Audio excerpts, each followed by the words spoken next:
السلام علیکم ګرانو قدرمنو کتونکو سلامونه احترامات ستاسو ورور ستاسو ملګری سجاد علي اخونزاده ستاسو بدرون خدمت کې حاضر دی قدرمنو کتونکو بنیر تحصیل چغرزی دی او بیا درګ چینه ده او د اختر نننۍ درېم ورځ ده تاسو ټولو ته یو ځل بیا اختر ډېر مبارک شي او ماشاءالله ډېره زیاته ګڼه ده او چې څه خلک دی نو بس درګو چینو ته راغلي د سیل سپاټې دپاره یو طرف ته چې ګرمي شي او بل طرف ته درګ چینې ته پکې لاړ نه شي نو بیا خو ونه شوه دا تاسو کتای شئ نیغ په نیغه باندې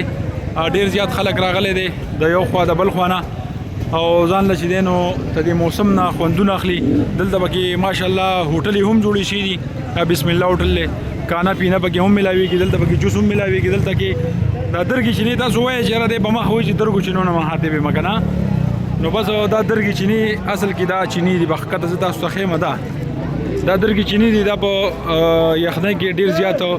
یخی وي په ګرمۍ کې چې دی نو ډېرې زیات یخی وي او په یخنۍ کې ګرمې وي دا اوبه تاسو وګورئ جي ډېر زیات رش وي په دې چې ډېره زیاته هم ګرمي که نه او په دې باندې دې یو غوپر یې په دې چینو کې وخوړه نو یقینا چې ته به وایې چې یاره بلکل به ګرمي بیا نه پیل کوي او دا تاسو کتای شئ ډېره زیاته ګڼه ګوڼه ده او پور دې پارک ته هم ډېر زیات خلک ځي راځي دلته کې اخلی پخلی هم کوي او ځان له تصویران جوړوي ویډیوګانې جوړوي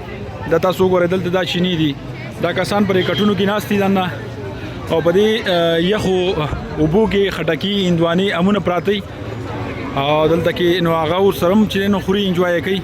او د دې یخو اوبو نه خوندونه علي تاسو کتای شئ نیغ په نیغه دا پورې مخامخ تاسو ته فرق ښکارېږي په دې کې دا کسان لوګیا دي ځان له اخلی پخلی کوي او د قربانۍ د غوښې راوړي او دلته کې په دې یخ موسم کې خوري یقینا چې ډېر زیات خوند کوي ډېره زیاته مزه کوي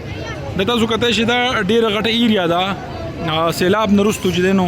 دا دوباره بحال شوې ده بس دا خلک ټولګي کېږي او ځای په ځای باندې ناست وي دا وګورئ جي او د دې موسم نه او د دې ګیر چاپېره غرونو دې شینکي نه خوندونه اخلي دا وګورئ جي نو بس د درګو چینو چې دی نن سبا سیزن دی ګرمي هم ده اختر هم دی او نو دلته کې چې ګرمي وي او درګو چینو ته رانه شي نو بیا خو ونه شوه دا تاسو کتای شئ د ماشومان په کې لامبي مو نو ډېر زیات رش دی ماشاءالله ډېر زیات خلک راغلی دی ماشومان دي ها خوراک باندې السلام علیکم خیر هلکه وخنن خلی ولې کوم ځای نه راغلی یې ها باشکټي نه ماشاءالله ماشاءالله ها دا پکې د باشکټي ګلالي ماشومان ګلونه راغلي هغه پکې چې نو خوراک کوي لوګیا دي شکر یې ولګاو ویل هم بل وږي شوي دي روټۍ خوړه نو بس دا تاسو ته مې دا درګې چینو دا کم تازه ترین صورتحال هو ولنه قربان راځئ نو هر سړی دا اواز کوي چې مونږ پکې راولم بلکل به راولم ښه یې که نه څنګه حال جي ښه جي مننه نو بس دا خلک روان دي دې چکر وله رش دی ډېر زیات او تاسو کتای شئ او انجوای دا اختر دی نو بس دا اختر دی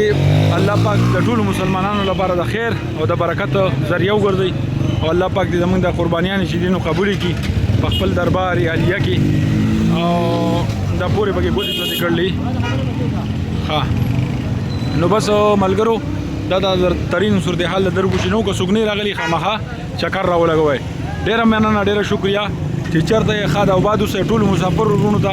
زما د اړخ نه یو ځل بیا اختر مبارک شه او ښاد آباد او بریالي اوسئ بیا به انشاءالله د یو بلې ویډیو سره میلاویږو او درګو چینو ته به کې خامخا چکر را لګوئ بنیر تحصیل چغرزي درګې چینې د الله په امان